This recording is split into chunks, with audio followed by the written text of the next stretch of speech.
नमस्कार, विंध्या टाइम्स में आपका स्वागत है। छात्र राजनीति से निकलकर मुख्य धारा की सक्रिय राजनीति, लेकिन उसके साथ साथ एक रोल मॉडल, डेवलपमेंट की एक अलग सोच, एक ऐसा व्यक्तित्व जिसने विकास के नए आयाम गढ़े और एक अलग सोच विकसित की, यूथ को आगे बढ़ाया, तमाम तरह के नवाचार किए। पिछले 2 साल से कई बार समसामयिक मुद्दों पर उनका पक्ष हम सुनते रहे, लेकिन स्टूडियो में आज पहली बार हमारे साथ हैं कांग्रेस के वरिष्ठ नेता, रेवांचल चैम्बर ऑफ कॉमर्स के अध्यक्ष इंजीनियर राजेंद्र शर्मा। सर, बहुत बहुत स्वागत है। नमस्कार। और ये सही बात है अमित जी कि बहुत बार अपनी चर्चा हुई पर मैं आ नहीं पाया किसी कारणवश। हाँ, आप जरूर मुझसे अलग अलग विषयों पे मिलते रहे हैं और टिप्पणी लेते रहे, पर चलिए ठीक है, आज हम कुछ चर्चा करते हैं। सर, कई बार ऐसा हुआ है कि बहुत सारे लोगों से आपके बारे में बात हुई, तो पब्लिक से ही ये पहला क्वेश्चन है। लोग ये जानना चाहते हैं कि इंजीनियरिंग कॉलेज का एक सफल स्टूडेंट कैसे पॉलिटिक्स में आया, कैसे शुरुआत हुई, फिर कांग्रेस पार्टी में कैसे आना हुआ, और ये पूरी शुरुआत, ये सफ़र एक बार आप बताइए हमारे दर्शकों को। देखिए, मैं रीवा इंजीनियरिंग कॉलेज से मैंने 1985 में सिविल से अपनी डिग्री ली है और मैं पढ़ने में अच्छा स्टूडेंट था स्कूल डेज से।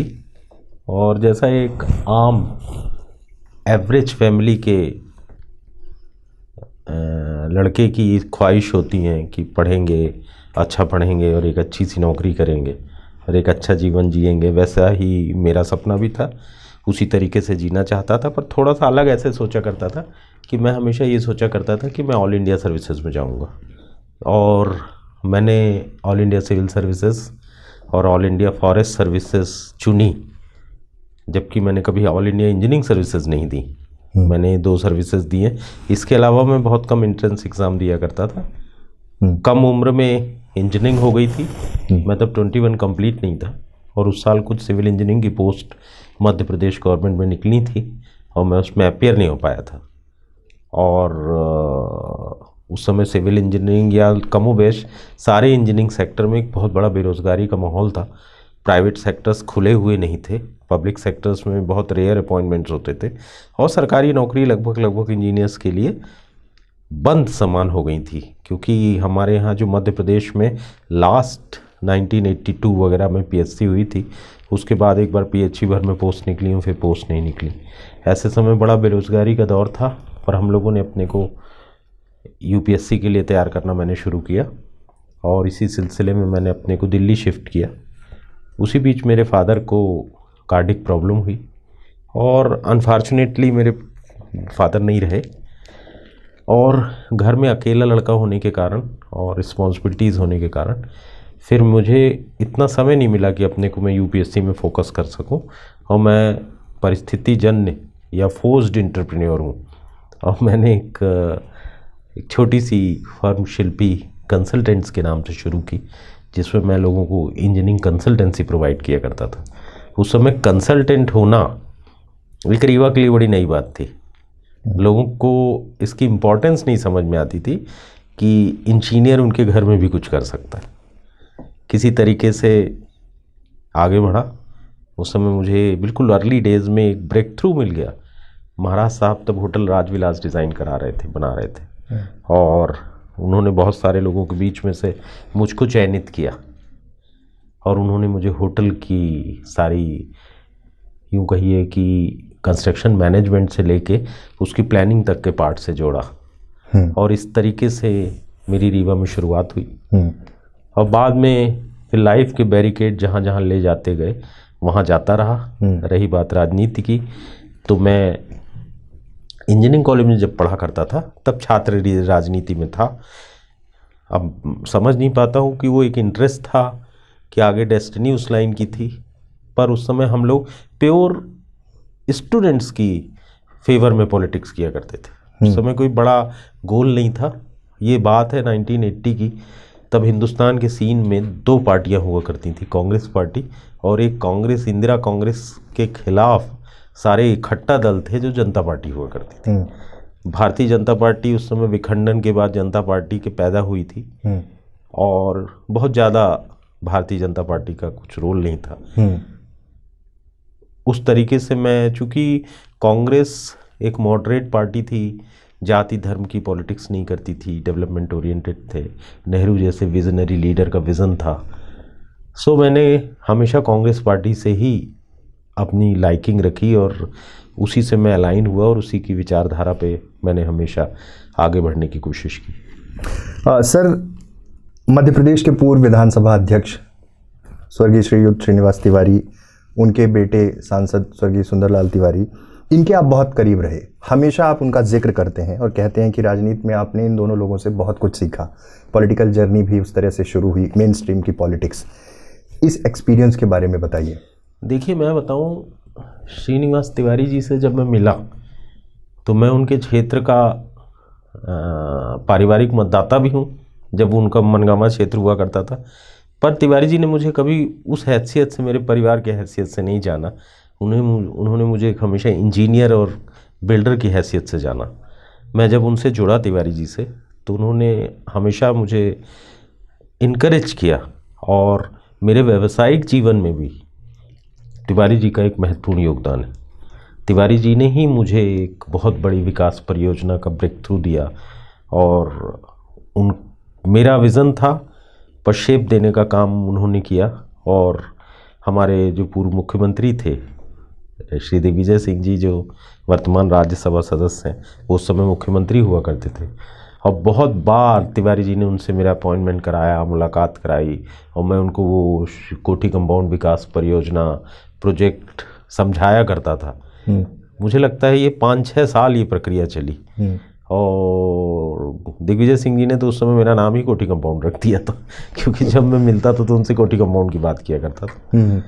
रह गई बात राजनीति में, तो जब मैंने रीवा का विकास का कार्य, जो कोठी कंपाउंड परियोजना थी, विकास परियोजना जिसके तहत शिल्पी प्लाजा भी बना, जब वो पुनर्घनत्वीकरण की योजना मैंने एग्जीक्यूट की, उसके बाद में शहर में भी लोग मुझे एक अच्छे रूप से जानने लगे। तिवारी जी ने उसी समय मुझे कांग्रेस पार्टी से मेयर का प्रत्याशी बनाने की अनुशंसा की और कांग्रेस पार्टी ने मुझे मेयर का प्रत्याशी बनाया।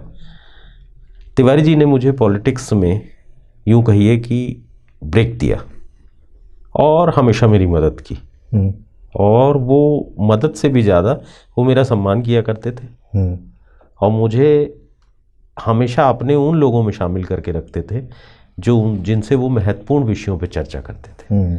सुंदर लाल जी, जब मैं पॉलिटिक्स में आया तो मैं और वो लगभग साथ साथ काम करते थे और उन्होंने मुझे बहुत कुछ सिखाया भी, बहुत कुछ बढ़ाया भी और कई छोटी छोटी चीज़ें मैंने तिवारी जी और सुंदर भैया से सीखी। कांग्रेस पार्टी से आप 2 बार चुनाव लड़े, पहले मेयर का इलेक्शन लड़े, उसके बाद विधानसभा का चुनाव लड़े। अब लोग ये कहते हैं कि अगर 2005 में आप मेयर का इलेक्शन जब लड़े थे, चुनाव जीतते, तो रीवा एक अलग तरीके से डेवलप कर रहा होता। आपने एक प्लान रखा था रीवा को डेवलप करने का, ये तमाम चीज़ें थी। क्या गैप हुआ, क्यों ऐसी परिस्थितियां हुई कि वो इलेक्शन नहीं निकला? क्या जनता तक वो बात नहीं पहुंच पाई? क्योंकि मैंने खुद देखा है कि वो जो डेवलपमेंट मॉडल का एक प्लान था कि मैं इस विज़न से रीवा को डेवलप करूंगा 2005 में, उसके पहले शिल्पी प्लाजा तैयार हो चुका था, रीवा के सामने एक अलग तरीके से वो प्रस्तुत हो चुका था। क्या गैप्स लगे? पार्टी से कुछ ऐसी चीज़ें हुई या फिर? एक्चुअली जब मैं मेयर का इलेक्शन लड़ा वो 2005 की बात है और 2003 में मध्य प्रदेश में कांग्रेस की सरकार को बड़ी शिकस्त मिली थी। उस समय महाराज साहब रीवा से विधायक हुआ करते थे। उसी समय सुंदर लाल जी 2004 का लोकसभा भी लड़े और वो भी चुनाव नहीं जीते, पर उस तुलना में मैंने रीवा मेयर इलेक्शन में काफ़ी वोट मुझे मिले।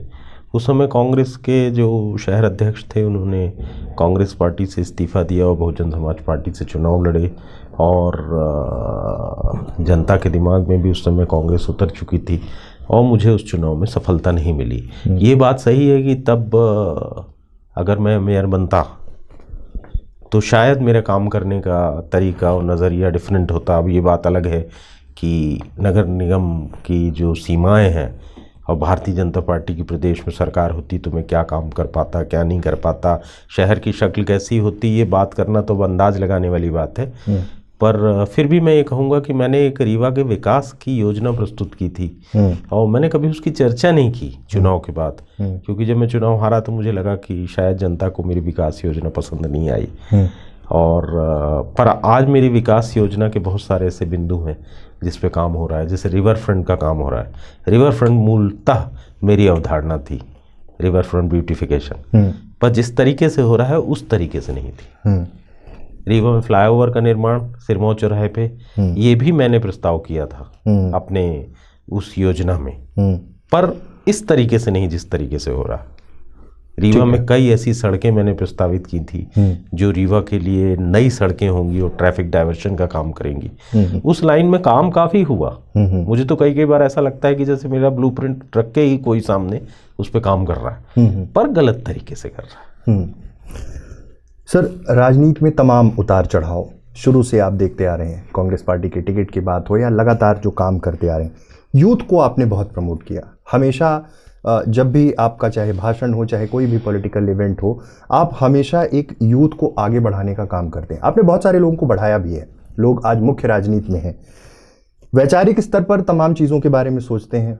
मतलब आपसे बात करके यही लगता है कि अगर किसी भी चीज़ में, स्पेशली अगर कांग्रेस की बात की जाए या इंडियन पॉलिटिक्स की बात की जाए, तो उस गैप को अगर समझना है तो आपसे डिस्कशन करें। बहुत कुछ पढ़ा, बहुत कुछ देखा, कांग्रेस को बहुत करीब से पढ़ा। शहर में अमूमन ये चर्चा होती है बीच बीच में, जैसे ही इलेक्शन आते हैं, कि अब बीजेपी फिर से आपको अपनी तरफ खींच रही है। ये तमाम चीज़ें होती है। यूथ को आगे बढ़ाने का ये कॉन्सेप्ट कैसे जहन में आया कि यूथ को आगे बढ़ाना चाहिए? क्या कभी ऐसा नहीं लगा कि अब पार्टी छोड़ देना चाहिए या फिर जो काम कर रहे हैं वही करते रहना चाहिए? हमेशा आप यूथ को आगे करने के लिए, मेन स्ट्रीम पॉलिटिक्स में लाने के लिए काम कर रहे हैं। देखिए, जब से मैं राजनीति में आया, हिंदुस्तान की 65% आबादी युवा है और मेरा हमेशा मानना है कि ये जो युवा मानव संसाधन है, ये हमारे देश की सबसे बड़ी पूंजी है। और वही युवा संसाधन अगर कांग्रेस पार्टी से जुड़े तो वो कांग्रेस पार्टी को आगे ले जाने के लिए बहुत बड़ा काम करेगा। आज की तारीख में आप देखिए कि कांग्रेस की मध्य प्रदेश में सेकंड लीडरशिप इफेक्टिव नहीं है, सेकंड लाइन।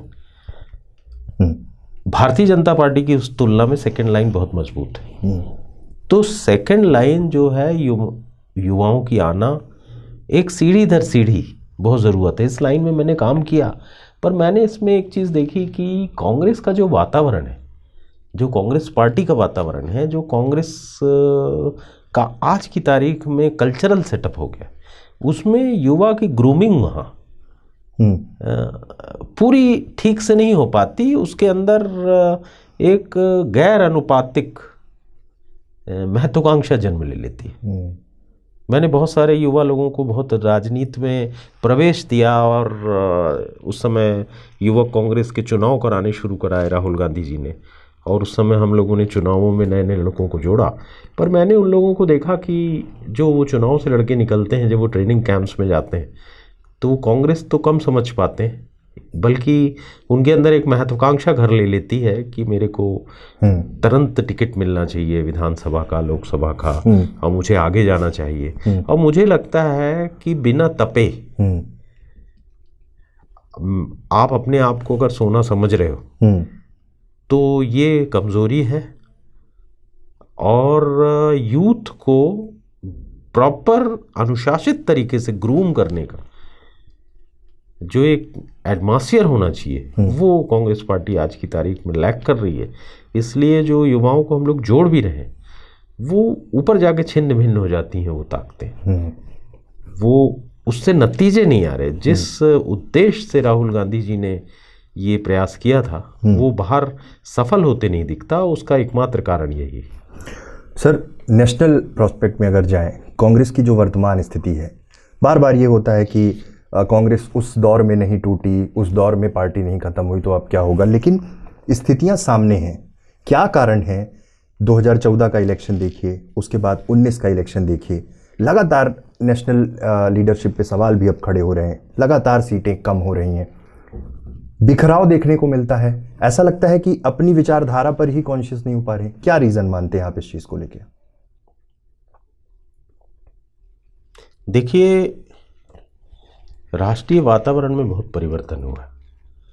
कांग्रेस पार्टी मूलतः एक मॉडरेट और मध्यम वर्गीय पार्टी थी जिसने कभी जाति और धर्म की राजनीति नहीं की। नेहरू के नेतृत्व में उस पार्टी ने हमेशा एक सेकुलर कंट्री की फाउंडेशन रखी और डेवलपमेंट मोड पे कांग्रेस ने काम किया। इसमें कांग्रेस ने, देखिए मैं हमेशा एक चीज़ चर्चा में बात करता हूँ, बड़े नेताओं से भी करता हूँ और अपने कार्यकर्ताओं से भी करता हूँ कि कांग्रेस की नज़र में केवल ये देश में दो वर्ग हैं।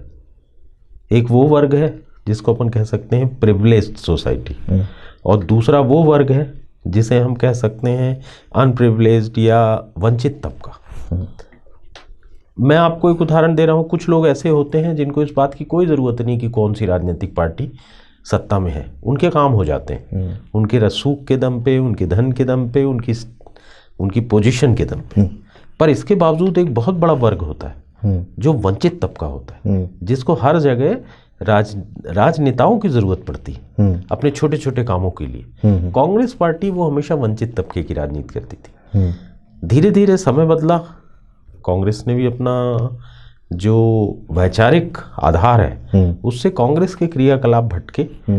भारतीय जनता पार्टी का जो उदय हुआ वो मेरी नज़र में हमेशा से भारतीय जनता पार्टी एक राइटिस्ट पार्टी रही है, और देश भी कमोबेश या पूरा विश्व इस समय अगर आप देखिए तो अतिवाद की दिशा में जा रहा है, एक्सट्रीमिज्म की दिशा में जा रहा है। इस समय पार्टी भले दक्षिण झुकाव ना रखती हो, भारतीय जनता पार्टी भले आज धीरे धीरे मॉडरेट पार्टी के रूप में आने की कोशिश करे, पर वो एक जमात तैयार हो गई है, एक बहुत बड़ा समूह तैयार हो गया है जनता के बीच से जो एक्सट्रीमिज्म की बात करता है, जो अतिवाद की बात करता है। आप देखिए किस तरीके से सोशल मीडिया में आप कमेंट्स देखते हैं। आज भारतीय जनता पार्टी चाह भी ले तो भी वो ये अतिवाद को कम नहीं कर सकती, या कांग्रेस पार्टी चाहे कि वो अपने मॉडरेट लाइन पे कायम रह सके तो कांग्रेस को भी अपनी मॉडरेट लाइन पे कायम रहना मुश्किल है। मुझे ऐसा लगता है कि ऐसे समय में जो विभिन्न राजनीतिक पार्टियां हैं इनको कोशिश ये करना चाहिए, चाहे वो भारतीय जनता पार्टी हो चाहे कांग्रेस पार्टी हो, देश के हित में ये है कि सब एक मध्यम वर्गीय लाइन विचारधारा पकड़ें और मिड लाइन पे काम करें। और जो ये अतिवाद बढ़ रहा है, ये देखिए, ये अतिवाद भारत जैसे देश के लिए बहुत नुकसानदेह होगा भविष्य में, क्योंकि हमारे यहाँ आप हर 100 किलोमीटर में बोली बदल जाती, भाषा बदल जाती है, खान पान बदल जाता है, पहनावा बदल जाता है। आज की तारीख में अपन देश देखें तो देश में 100 से अधिक बोलियां बोली जाती, 25 से भी ज़्यादा तरीके की पोशाकें पहनी जाती।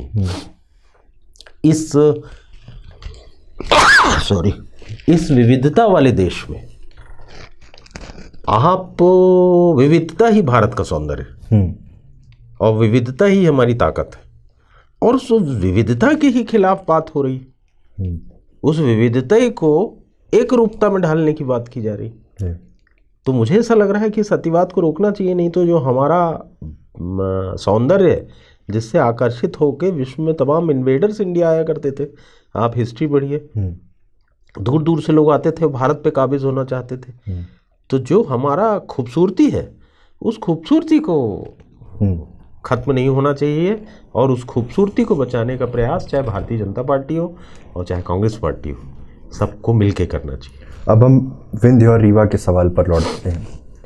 आप लंबे समय से पॉलिटिक्स में हैं, 2003 से लेकर 3 फिर 5 का निकाय छोड़ दीजिए, 8, 13, 18 लगातार कांग्रेस को हार का सामना करना पड़ा। रीवा में स्थिति ऐसा लगा था 2018 में वक्त है बदलाव का बात हो रही थी, लेकिन 8 की 8 सीटें कांग्रेस हार गई।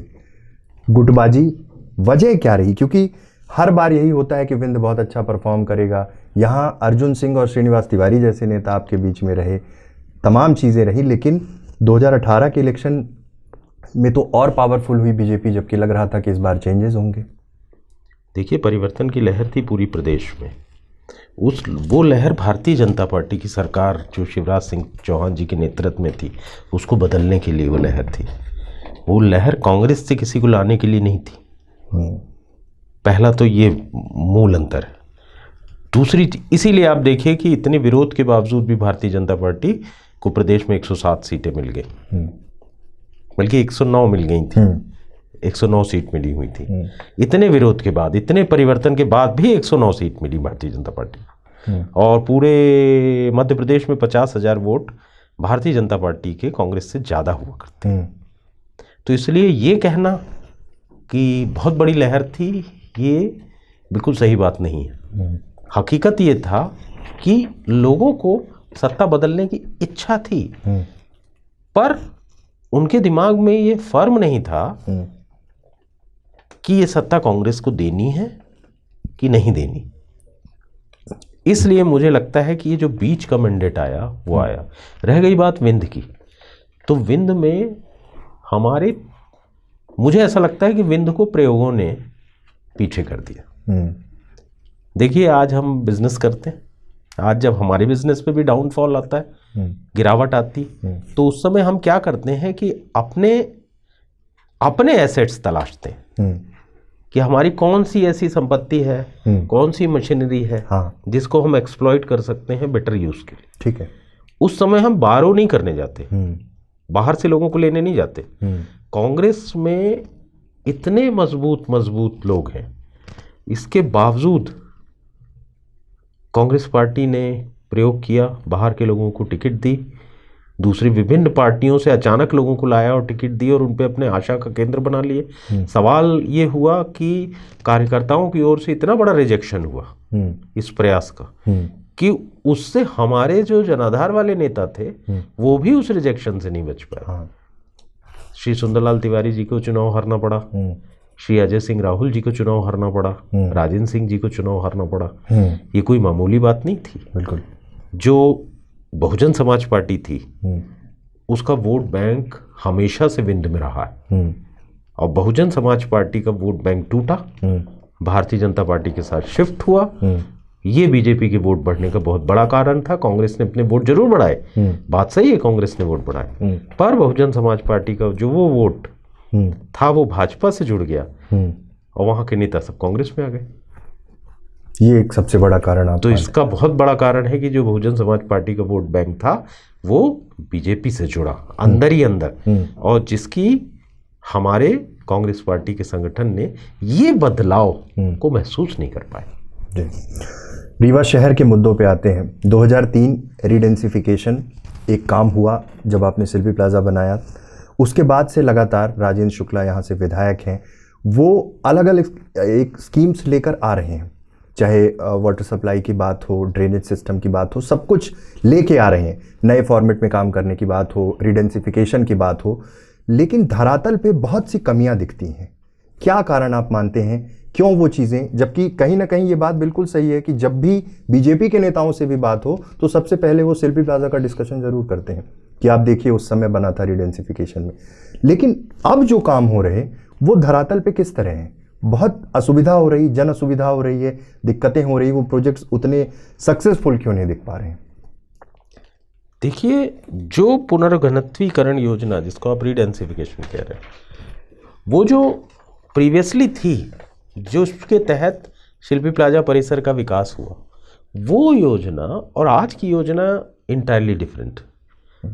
देखिए, उस योजना में आपको बिल्डर को केवल स्पेस नहीं दिया गया था, बिल्डर को साथ में गवर्नमेंट की फैसिलिटी जनरेट करने के नाम पे एक क्षेत्र विशेष को खूबसूरत बनाने का भी जिम्मेदारी दी गई थी। आज का रीडेंसिफिकेशन, आप पहले अपन पढ़ा करते थे, आपको याद होगा, बार्टर कि आदमी बार्टर ट्रेड चला करता था कि हमको कपड़ा खरीदना है तो हम आपको गेहूं दे देते थे और आपसे उतने का कपड़ा ले लेते थे। आपको चावल लेना है तो आप उतने का गेहूं उससे ले लेते थे और चावल दे देते थे, करेंसी नहीं हुआ करती। It's a kind of barter redensification. आज की तारीख में आप बिल्डर को एक कमर्शियल लैंड पीस दे देते हो और उसके बदले में उसको एक योजना बना के दे देते हो कि इस योजना को आप डेवलप कर दो। अब सवाल इस बात का है कि वो जब योजना आप बनाते हो तो किस तरीके की योजना आप बनाते हो और उसका एग्जीक्यूशन कैसा होता है, ये बहुत इंपॉर्टेंट। रीडेंसिफिकेशन आज की तारीख में केवल सेल ऑफ गवर्नमेंट प्रॉपर्टी बचा है। मुझे नहीं लगता कि आप जमीन बेच के एक ही व्यक्ति को क्यों दोनों चीजें देते हो। भाई ज़मीन बेचनी है तो जो ज़्यादा पैसा दे उसको दे दो, और कोई चीज़ आपको बनवानी है तो उससे बनवा लीजिए जो बेहतर बना सकता है। आप दोनों ही जगह एक ही पार्टी को क्लब क्यों करते हो कि जिसको हम जमीन जो खरीद रहा है वही विकास करेगा? ऐसा क्लब आप क्यों करते हो? जमीन तो कोई भी खरीद सकता है, कोई डॉक्टर खरीद सकता है, कोई बिजनेसमैन खरीद सकता है, आप उसे एक कॉन्ट्रैक्टर को क्यों बेचते हो? ये जो गठजोड़ है ये उसके अंदर किसी हिडन करप्शन की ओर इंडिकेट करता है। और जब तक आपके माइंडसेट में करप्शन हो, डेवलपमेंट नहीं हो, तब तक वो रीडेंसिफिकेशन हो, चाहे कोई भी योजना हो, वो सफल नहीं होती। ये बात सही है कि राजेंद्र शुक्ला जी ने बहुत प्रयास किए रीवा के डेवलपमेंट के लिए, और उन्होंने बहुत बड़ी बड़ी योजनाओं को ज़मीन में लाया, पर एग्जीक्यूशन के लिए दो चीज़ें इंपॉर्टेंट होती हैं, तीन चीज़ रादर आप कहिए। एग्जीक्यूशन किस प्लान के तहत किया जा रहा है, एग्जीक्यूशन कौन कर रहा है, और एग्जीक्यूशन कौन मॉनिटर कर रहा है। ये तीनों चीज़ अगर सही नहीं रहेंगी तो एग्जीक्यूशन ज़मीन में नहीं आएगा। और वही कारण है मेरे हिसाब से उनके सारे प्रयास इसलिए ख़राब हो जाते हैं क्योंकि एग्जीक्यूशन में कहीं ना कहीं गुणवत्ता का अभाव होता है और मॉनिटरिंग में लैक होता है। पिछले कुछ दिन पहले कांग्रेस के प्रदेश अध्यक्ष कमलनाथ, पूर्व मुख्यमंत्री कमलनाथ का रीवा दौरा हुआ, संभागीय सम्मेलन को संबोधित करने आए थे। पहली बार ऐसा दिखा कांग्रेस में कि दो मंच बनाए गए। आप पार्टी के प्रवक्ता हैं, प्रदेश प्रवक्ता हैं, विंध्य संभाग के प्रभारी भी हैं। ये किस तरह का इनोवेशन किया गया? दो मंच बनाए गए, बहुत सारे, ऐसा लग रहा था वहाँ सामने देखने से कि बहुत सारे ऐसे नेता जिनको उधर शिफ्ट किया गया। ये क्यों किया गया? आप क्या सोचते हैं इस बारे में? एक्चुअली संगठन की मजबूरी मुझे ये समझ में आती है कि संभागीय सम्मेलन था, बहुत सारे नेता थे, 30 विधानसभा प्रत्याशी थे, 4 लोकसभा प्रत्याशी थे, जिला अध्यक्ष थे, शहर अध्यक्ष थे, तो उनको लगा हम कितना भी बड़ा मंच क्यों ना बना लें, सबको उस मंच में इंटरेक्ट नहीं बैठा नहीं पाएंगे, और जब हम सबको नहीं बैठा पाएंगे तो कुछ लोगों को हमको नीचे बैठने को कहना पड़ेगा। इससे हो सकता है कि लोगों को विरोध लगे या तकलीफ लगे, तो उन्होंने एक दूसरा मंच तैयार कर दिया। मेरा ये सोचना है कि इस चीज़ से डर दिमाग से हट जाना चाहिए। आप यही सोचिए कि अगर ये भारतीय जनता पार्टी का कार्यक्रम होता या कम्युनिस्ट पार्टी ऑफ इंडिया का कार्यक्रम होता तो क्या मंच सजाने में उनको इतनी ऊहापोह लगती, इतनी तकलीफ का सामना करना पड़ता? डिसीज़न लेना चाहिए कि कौन किसको मंच पे बैठाना है, किसको मंच पे नहीं बैठाना। बाकी को आपको आगे की तरफ वीआईपी गैलरी में बनाना चाहिए, इसमें कोई तकलीफ़ नहीं है। दो मंच बनाने से की जगह अगर आप कुछ लोगों को सामने नीचे भी बैठा देते वीआईपी गैलरी में तो कोई दिक्कत नहीं। सब अपने नेता को सुनने आए थे और सुनते, उनकी बातें सुनते। इसमें क्योंकि मुझे ऐसा लगता है कि मंच पे बैठने की जो होड़ कांग्रेस पार्टी में है वो उसकी कोई आवश्यकता नहीं होती। मंच तो आपको जनता देती है, तो आप जनता के दिए मंच पे रहिए और ना कि आप अपने बनाए मंच पे बैठिए। आपके अपने बनाए मंच पे बैठ जाने से भी जनता आपको अपने मंच पे नहीं बैठाती। आपके पास रुपए पैसे हैं, पद हैं, कोई नेता से आपकी जान पहचान है और उसने आपको वो पद दे दिया, इसका मतलब ये नहीं होता कि आप मचान बना के उस पर बैठ जाइए तो पब्लिक आपको अपने मंच ये मान लेगी कि आप उसके मंच पे बैठने लायक हो। इंजीनियर राजेंद्र शर्मा के सपनों का रीवा कैसा होना चाहिए और क्या विजन है? देखिए, रीवा के लिए जो मैंने सपना देखा उसमें सबसे पहली चीज़ तो मुझे आज अपना रीवा जो है वो सन 70 और 80 के दशक के रीवा से ख़राब लगता है। उसका सोचना था, उस समय मेरे रीवा में संसाधन कम थे पर हमारा रीवा ज़्यादा साफ था, ज़्यादा सुथरा था, ज़्यादा खुला था, ज़्यादा हरा था और रीवा का वातावरण भी ज़्यादा शुद्ध था उस समय। आज के रीवा में या किसी भी बड़े शहर में जो सबसे बड़ी प्रॉब्लम हो रही है वो ये हो रही है कि रूरल पॉपुलेशन अनएम्प्लॉयमेंट के कारण शहर की ओर रुख कर लेती है और शहर आना चाहती है। इसके कारण पॉपुलेशन की जो डेंसिटी है वो शहर में बहुत तेजी से बढ़ रही है। अब इम्पॉर्टेंट ये है कि आप शहर में उन बाहर से आए हुए लोगों को किस तरीके से समानियोजन उनका करते हो, समायोजित करते हो, और शहर को किस तरीके से नियोजित करते हो, ये बहुत इम्पोर्टेंट चीज़ है। इसके लिए एक बहुत प्लानिंग की ज़रूरत है। मैं जो शुरू से कहता आया हूँ कि यहाँ डेंसिटी घटानी चाहिए शहर की, और डेंसिटी घटाने के लिए सबसे पहले आपके पास 2 विभाग हैं, रीवा नगर पालिक निगम रीवा और टाउन एंड कंट्री प्लानिंग। मैं अपना विज़न देने के पहले ही इनको क्रिटिसाइज भी करूँगा। मैं ये बोलूँगा, आप देखिए इस समय जो सिरमौर चौराहे से रतैरा मार्ग है, इस मार्ग पे कमर्शलाइजेशन बढ़ गया, पर क्या आप कभी वो मैनुअल उठा के देख लो जो बायलॉज है, वो कहता है 2.5 FAR, 44% से ज़्यादा, 40% से ज़्यादा आप कमर्शियल ग्राउंड यूज़ नहीं कर सकते। आप देखिए 100% में लोगों ने घर बनाए और 4-4 मंजिल कमर्शियल कॉम्प्लेक्स बना दिए। परमिशन देने वाले कौन लोग हैं? TNCP municipal corporation. मॉनिटर करने वाले कौन लोग हैं? TNCP और म्युनिसिपल कॉर्पोरेशन। ऐसे बेसमेंट्स बनाए गए हैं जिसमें आप रस्सी से भी कूद के दिखाइए मुझे, वहाँ व्हीकल कैसे घुसेगी पार्किंग वाली। आंख से देख पा रहे हैं हमारे कमिश्नर रीवा, कलेक्टर रीवा, नगर निगम कमिश्नर, IAS ऑफिसर्स देख रहे हैं और इग्नोर कर रहे हैं। ये इग्नोरेंस जो है, ये रीवा की समस्या है। पहली चीज, आप जो भी आपके रूल बुक है, आप उस रूल को ट्रूली इंप्लीमेंट करिए, पहला काम। दूसरा चीज, डेंसिटी को फैलाइए, शहर को बाहर की ओर ले जाइए। हमारे शहर की जो संस्थान है, जो पॉपुलेशन को अपनी तरफ कैटर करते हैं, उनको दूर दूर बनाइए, वहीं मत उनको क्राउड करिए। शहर के अंदर की डेंसिटी को कंट्रोल करना से ये सबसे इम्पोर्टेंट काम है। मुझे ऐसा लगता है कि रीवा 70-80 के दशक में एजुकेशनल सेंटर हुआ करता था मध्य प्रदेश का। हमको उस ग्लोरी पे वापस पहुंचने की कोशिश करना चाहिए। हमको अपनी इंजीनियरिंग कॉलेज को स्ट्रेंथ देनी चाहिए, मेडिकल कॉलेज को स्ट्रेंथ देनी चाहिए, हमें अपने स्कूल एजुकेशन को स्ट्रेंथ देनी चाहिए। बिल्कुल।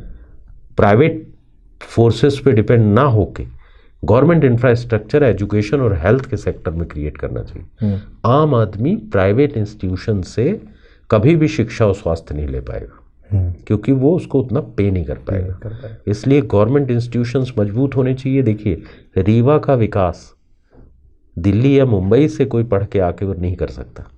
रीवा का विकास करेगा रीवा का युवा। उसको आप प्रशिक्षित करिए विकास के लिए। पहले परिस्थिति विभिन्न थी।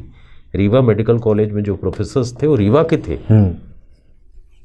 रीवा जो बाहर से भी आए वो भी रीवा के डेवलपमेंट को देख के, एजुकेशन सेंटर देखते हुए यहाँ रुक गए और उन्होंने अपने घर बना लिए यहाँ। बिल्कुल। आज तो उल्टी स्थिति है। आज एक व्यक्ति अपनी फैमिली को भोपाल में रखता है और खुद रीवा में नौकरी करता है। वो सोचता है कि बच्चों को एजुकेशन रीवा में नहीं है, भोपाल में। तो ये एक पलायन की शुरुआत है।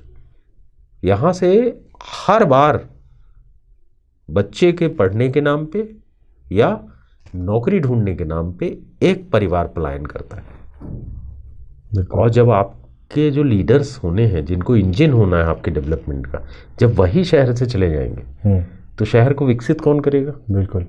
तो मुझे लगता है कि हमारे को अपने एजुकेशन हेल्थ सेक्टर पे काम करना चाहिए और रीवा को रीडेंसिफाई करना चाहिए। रीवा शहर को आउटस्कर्ट्स में ले जाना चाहिए, छोटे छोटे सैटेलाइट टाउनशिप बननी चाहिए और उसमें आपका पॉपुलेशन की स्कैटरिंग और प्लानिंग अच्छी होनी चाहिए।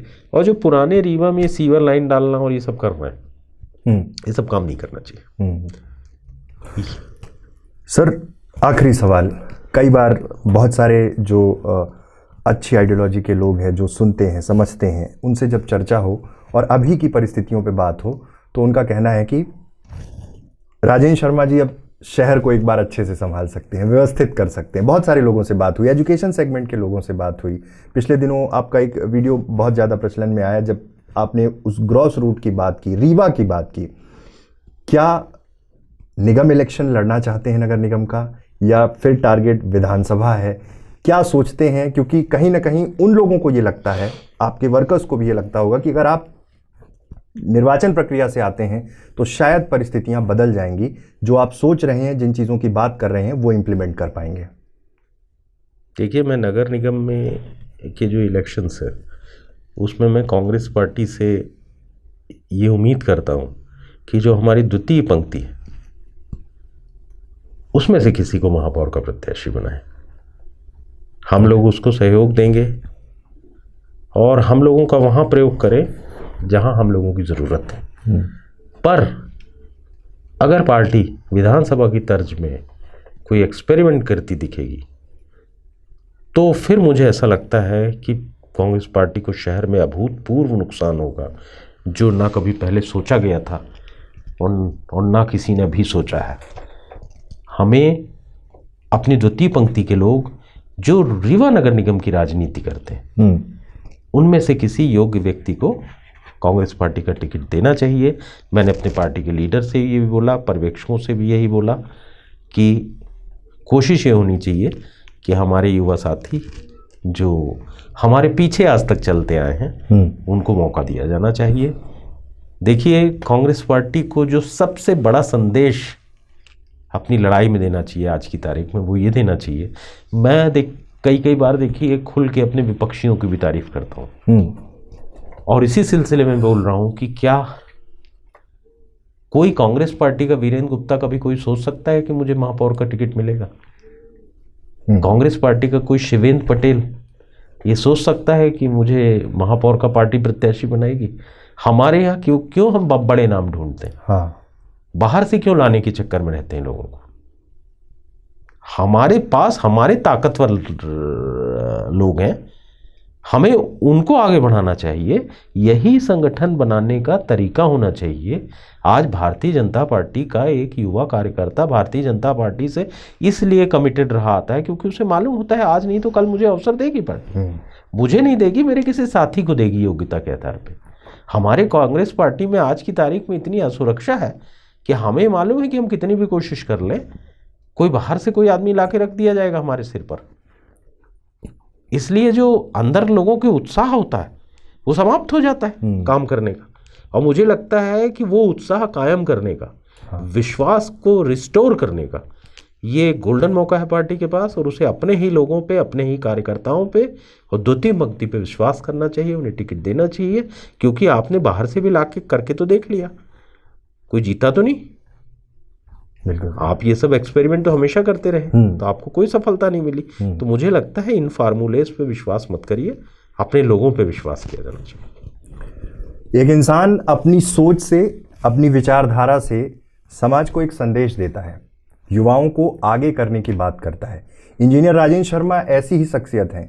बहुत लंबे समय से इंटरव्यू का मैं प्लान कर रहा था और आज वो सफल हुआ। बहुत सारे मुद्दों पे बात हुई है और रीवा के विकास को लेकर उनकी जो सोच है, किस तरह से जब रीवा का मानव संसाधन विकास करेगा तब रीवा आगे बढ़ पाएगा। और दूसरा, कांग्रेस पार्टी में टिकट को लेकर जो उन्होंने तर्क दिया है कि हमारी सेकंड लाइन के जो पार्टी वर्कर्स हैं उनमें से किसी को टिकट मिलना चाहिए, बड़ी बात होती है। फिर हम किसी शख्सियत के साथ फिर से आपके बीच हाजिर होंगे। सर, बहुत बहुत धन्यवाद। चलिए, धन्यवाद अमित जी, धन्यवाद विंध्या टाइम्स।